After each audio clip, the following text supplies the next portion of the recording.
कार्तिक मास महात्म 22वां अध्याय। जय जय श्री राधे। राजा पृथु ने नारद जी से पूछा, हे देवर्षि, कृपया आप मुझे यह बताइए कि वृंदा को मोहित करके विष्णु जी ने क्या किया और फिर वह कहाँ गए। जब देवता स्तुति कर मौन हो गए तब शंकर जी ने सब देवताओं से कहा, हे ब्रह्मा आदि देवताओं, जलंधर तो मेरा ही अंश था, उसे मैंने तुम्हारे लिए नहीं मारा है। यह मेरी सांसारिक लीला थी। फिर भी आप लोग सत्य कहिए कि इससे आप सुखी हुए या नहीं।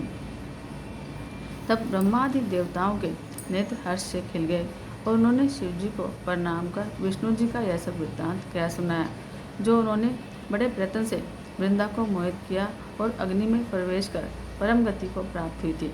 देवताओं ने यह भी कहा कि तभी से वृंदा की सुंदरता पर मोहित हुए विष्णु उसकी चिता की राख लपेटे हुए इधर उधर घूमते रहे। आप उन्हें समझाइए, क्योंकि यह सारा चराचर आपके अधीन है। देवताओं से यह वृत्तांत सुनकर शंकर जी ने उन्हें अपनी माया समझाई और कहा कि उसी से मोहित विष्णु जी भी काम के वश में हो गए हैं।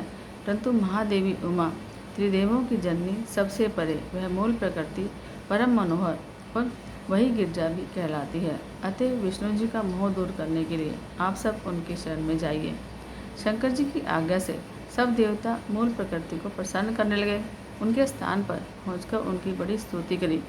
तब यह आकाशवाणी हुई कि हे देवताओं, मैं ही तीन प्रकार से, तीनों गुणों से अलग होकर सिद्ध होकर सत्य गुण से गौरा, रजोगुण से लक्ष्मी और तमोगुण से ज्योति रूप हूँ।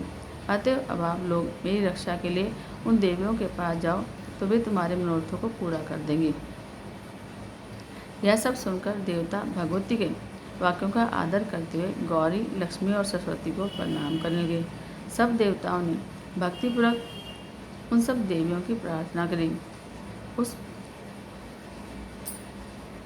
स्तुति के करने से क्रमशः तीनों देवियां प्रकट हुई और सभी देवताओं ने खुश होकर निवेदन किया। तब उन देवियों ने कुछ बीज देकर कहा, इसे ले जाकर बो देना, तो तुम्हारे सारे कार्य सिद्ध हो जाएंगे।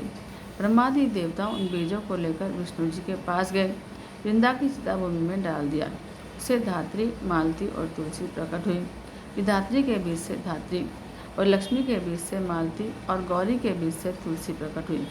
विष्णु ने जो ही इन स्त्री रूप वाली वनस्पतियों को देखा तो वे उठ बैठे।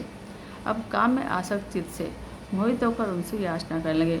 धात्री और तुलसी ने उनसे प्रीति की। विष्णु जी सारा दुख भूलकर देवताओं से नमस्कृत हो अपने लोक वैकुंठ में चले गए। यह पहले की तरह सुखी होकर शंकर जी का स्मरण करने लगे। यह आख्यान शिव जी की भक्ति को देने वाला है। जय श्री कृष्ण।